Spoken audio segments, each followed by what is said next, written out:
Hi, this is Carol Swanson. I'm the Associate Superintendent of Student Services and Supports, and I am doing a presentation for teachers on distance learning for special education. As always, we ground our work in our vision and our core beliefs.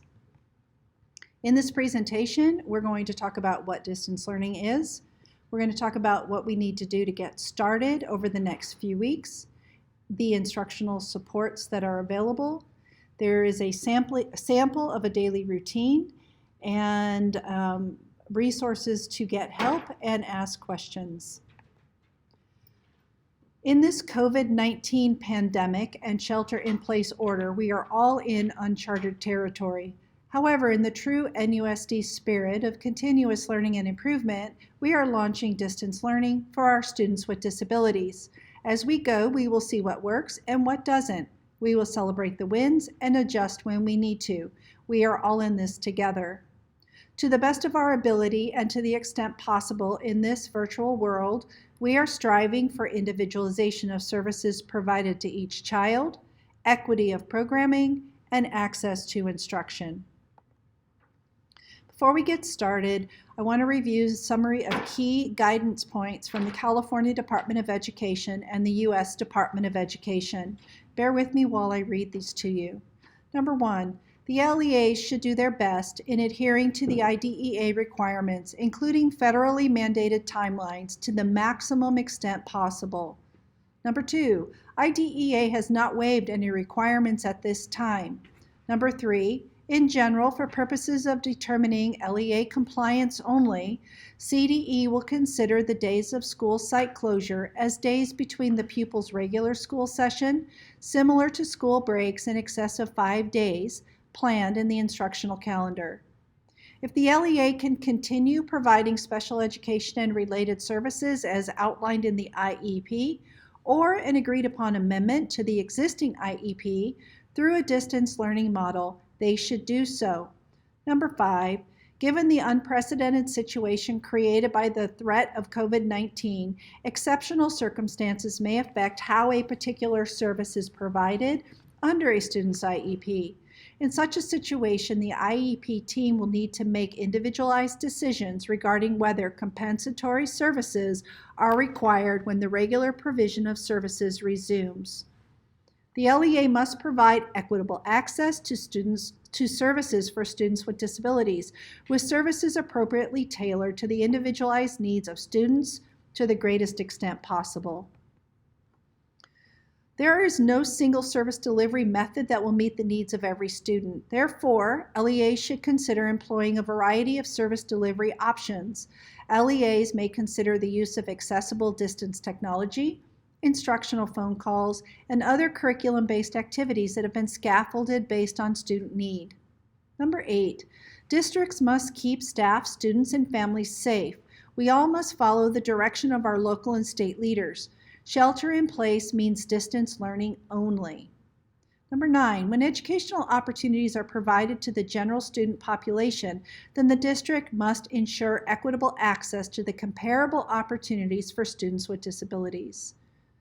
Teachers and specialists should work collaboratively to ensure instruction is accessible for the student based on the student's individualized needs. And lastly, non-public schools and agencies must ensure continuity of services, including moving to a virtual platform for service delivery to the extent feasible and appropriate. Natomas Unified is proud to launch a distance learning website for student services and support. This website is very user-friendly and provides critical information for teachers. This website connects teachers to the following. Using Google Forms, parents can contact their case manager or special education staff member for support and consultation. Teachers can set up communication schedules and methods with parents. Teachers can post daily and weekly assignments as well as supplemental and enrichment lessons. Direction is provided on how to access services such as social-emotional support, enrichment, and community resources. And teacher resources are provided. I'm going to click on this link. When it's launched to the district website, we'll have a district website link here, but in the meantime, I'm going to launch it to show you the website. So just scrolling through quickly, here's prior written notice, parental rights, teacher resource links, and the teacher orientation video. So this video will be posted to the teacher orientation link. Here are the school sites. When you click on a school site, it will take you to the special education staff members at that school. There is a disclaimer here. Natomas Charter School and Westlake Charter School do not receive special education services from NUSD. So parents of students from these schools must contact their schools directly. And then down here at the bottom are resources that are available to parents and to staff in mental health and social emotional support, enrichment resources, technology guidance, and frequently asked questions. So to begin, to navigate the website, we were just doing that, you log on. Each blue button is a live link that will take you where you want to go. So the first thing you need to do is read the prior written notice by clicking on the button, Prior Written Notice. Please read this and familiarize yourself with this PWN. Because we have posted it on the website, it means that you are not responsible for sending it out to your parents. We have taken care of that for you. Make sure you watch the orientation video. There's two options. You can watch me read the PowerPoint, or you can watch a previously recorded, much more casual discussion that we had regarding this presentation. So once you're in the website, the parent is able to make contact with the case manager. So they click on their child's school site, and then they click on the child's teacher. So this is what it looks like once you get into the teacher tab. So when you're in the teacher tab, you can make an appointment. Parents can make an appointment for the amendment that needs to happen during the week of March 30th. You or your instructional assistant can push out weekly assignments using this tab. You can select from an assortment of academic enrichment activities that have been preloaded for you, and you can select from an assortment of life skills-based activities that have been preloaded for you. Making an appointment. So during the week of March 30th, we need to hold amendment IEPs. So a parent goes into the website, clicks on the school site, and clicks on their case manager, their teacher.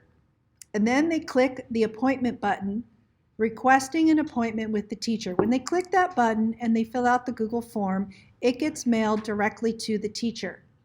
You or your instructional assistants will monitor the parent response and begin to organize and schedule for amendment IEPs during the week of March 30th. If a parent does not respond using the Google Doc, then they may not have access to the technology. The instructional assistant can monitor who responds and make phone calls to the parents to schedule them in for a meeting during the week of March 30th. After 3 attempts have been made to contact the parents, including email and phone calls, then document the attempts, including the date and the time. You or your instructional assistant will schedule all amendment IEPs for the week of March 30th, 2020. During the week of March 23rd, it's planning time, and I know many of you are already back to work. So, first thing you should do is call your instructional assistants, prepare them for a virtual meeting, and get them started. Remember, they can't come to work, so they're going to have to make contact with you in a virtual format. Make sure they can access their emails and they know their passwords. Review the website, curricular and supplemental supports, and technology. Review your IEPs for service and IEP due dates. Review the website and technology, watch the videos, and attend office hours at the Ed Center. We'll be sending out some meeting invitations for the next 2 weeks. We'll be meeting 3 different times a day. You can join any of the conversations and bring your questions. At the school site, it's recommended, that you set up a staff meeting. I'm on number 3, sorry about that. So you set up your staffing. This is a team meeting regarding all students on the caseload. This is not a meeting for parents, as multiple students will be discussed and problem solving will occur. If all of you are together discussing the students and their needs, you can determine what you believe would be the most appropriate virtual programming for each student. It is my recommendation that you write your ideas down in a draft format, because when you meet with the parents the week of March 30th, most of your work in the amendment process will be done. And remember, your ideas are only a draft. Consider parent input in the amendment meeting. This is critical. So once the draft is developed, because drafts, by the way, are being developed in this method only in this unique situation, and only because all of our students need an amendment the week of March 30th. Time is critical. Remember, we cannot provide all services, and we cannot meet many of the IEPs as currently written. We will do our best and what is feasible. So during the week of 3/23, we're still planning. Team members will meet in an amendment. We'll schedule an amendment meeting. This is not a typical situation, and flexibility is critical. You need to work together as a team. Not everyone will be able to attend each meeting. Related service providers such as psychs and speech have many students on their caseloads. They may only be able to present information for the amendment and not attend the meetings. Members of the team in COVID-19 situation only are flexible. At minimum, the parent and the case manager must be present, but try to the extent possible to include all team members. So what forms do we need for these amendment IEPs? You just need the amendment form. Log everything. No excusal form, no meeting notices, no additional SACE forms are needed. Do not do the amendment in SACE. I want to stress this. There is an amendment form that we have created for you. Use that form. Do not use SACE. In your staffing, consider all types of virtual services, including but not limited to pushing out curriculum and enrichment activities, parent consultation and support, consultation via the phone, text, email, telephone, and video conferencing. You can set up Google Voice instead of using your own phone number. You can use your IA to support virtually, as well as support you with the day-to-day work. And you can provide direct support and teletherapy. During the week of March 30th, we're doing amendments. Schedule 30-minute amendment meetings. Use your IAs to do this. Review the language in the amendment and the prior written notice, and ask questions before the meeting. Be confident in your response. We were very thorough in the prior written notice, and the amendment document has been loaded for you. We are required to try to the extent possible and to do what is feasible. Remember that. We are not able to provide what we want to provide as teachers to every one of our students. Make a virtual offer of FAPE that is only effective during the COVID pandemic. Bring a draft amendment to the meeting. Consider parent input and make adjustments if needed. If parent requests the amendment home and declines the meeting, that's okay. You held the meeting. You're not scheduling a second one unless parent reaches out and requests it. Make sure you complete the amendment without the parent, indicate in the notes they're not present, and submit it to the Ed Center. If the parent refuses the offer that you have made, indicate in the appropriate place on the amendment form and do what you can to serve the student. We are not required to follow the IEP. We are required to do what is feasible and what we are able to do to the best extent possible. Finally, email the document home when it's completed and make sure to CC the Ed Center support team so that we can put it in the permanent file. Do not use SACE forms. Use the amendment template provided. Make a copy for yourself so you don't edit the master. And actually, I'm going to delete that now because we turned this into a form for you. The Google form will suffice as meeting notice. Prior written notice and parent rights have been posted for you on the website, and you do not need to give them to the parent. I'm going to quickly show you the amendment document. So this is the amendment document. You can see that it is in an editable form. And what I want to show you is all of this language right here is on every single amendment, and it's not something you can edit or delete. It's language that we need to have on the amendment. Because this meeting is virtual, you need to read this to the parent. Now, it might be that the parent is okay, when you make the appointment, is okay with you sending the amendment home and do not require a meeting. They're fine with the amendment and they can read it themselves. Just document that. But make sure that you read this language if you have a virtual meeting.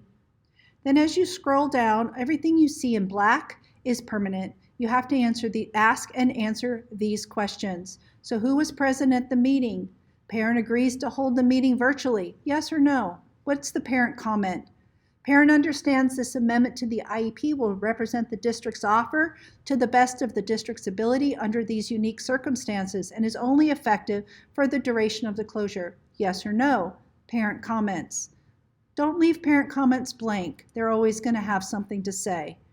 Parent agrees to a virtual signature by the case manager. Yes or no? This means that we're not going to try and capture a signature. We're going to check yes in that box when they say yes. And in the signature section of this document, you're going to type in their name. So you can read these questions for yourself, but all of these prompts need a response.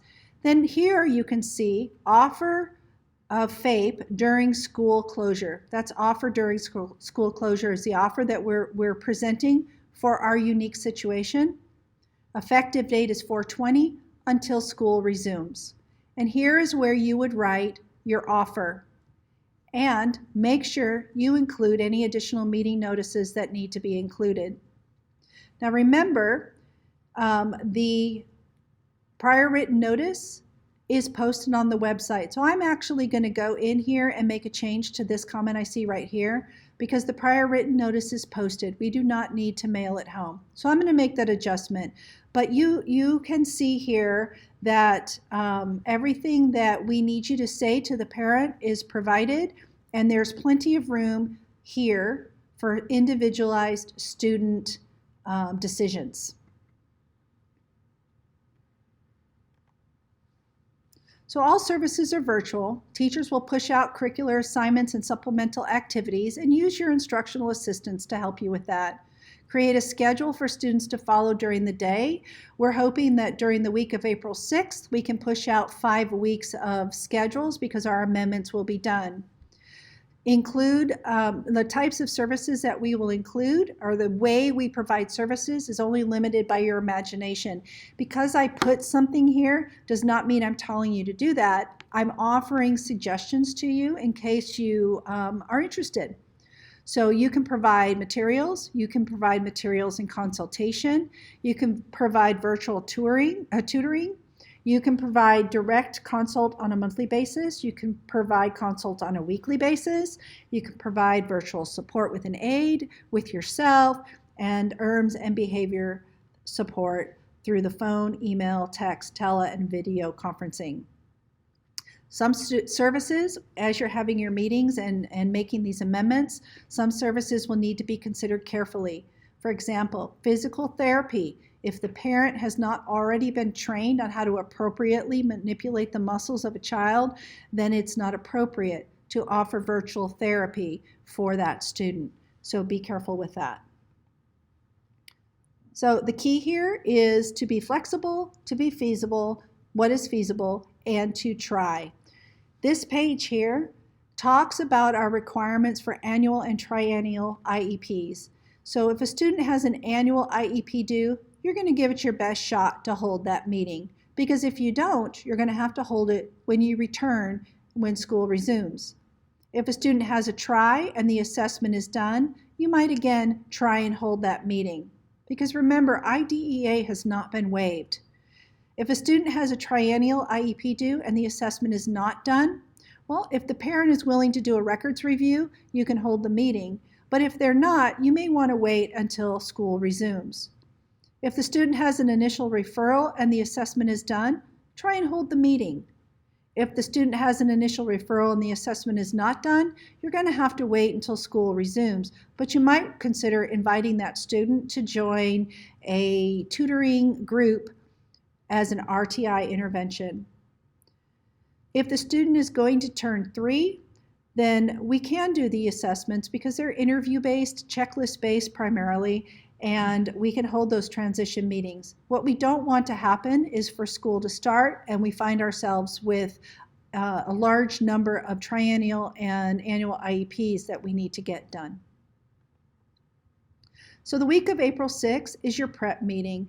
So you're going to work with your aide and load your teacher button with weekly lessons. Now, if you don't want to use the teacher button, if you want to push out your assignments and your schedules differently, that is completely up to you. This is simply a resource where we have front-loaded for your ease. The buttons are all pre-populated. All of the alternative curriculum, core curriculum, supplemental curriculum that's available online has been posted on this website. You do not need to seek out anything. So after collaborating with your team and holding the amendments, you can begin to push out your weekly assignments. These are the tech tools that are available to you. All you need to do is click on one of the blue links and it'll give you step-by-step directions. If you don't use any of these, there are more on the website we created. But finally, the source of your technology is completely up to you. If you don't see what you use here or you're not interested in any of these, that's completely up to you as the teacher. So here are some instructional supports. Remember, we need to differentiate and scaffold student support. So again, here are some different things that we could do if you're in a special day class, a learning center, or you receive related services. And we've already talked about a number of these things in the PowerPoint, so I'm going to let you read this slide. Here's a sample daily routine schedule that I created just as an example for you if you want to support your parents with a schedule. I think it's very important that kids stay on a schedule, especially when we're talking about kids that have behavior needs or students, or for our students who we don't want to fall behind while they're out. But this is entirely up to you. Here are some examples of some schedules that have been done. This is for kindergarten. This is for 2nd grade, and you can explore these schedules. Here's a choice board. Here's a 4th grade example, a 6th grade, a science example, and a high school example. If you need help or you have questions, here are the administrators assigned to your site. For technical support, you can contact Tracy. We are going to be setting up Ed Center office hours starting on Thursday. We'll be doing 3 different 1-hour sessions every single day for the next couple of weeks. You'll see them in your invite. If you'd like to join, just click on the GoToMeeting link and bring your questions, and we will help you as much as we can. We look forward to navigating this uncharted territory with you, and we know that we will make this work. Thank you.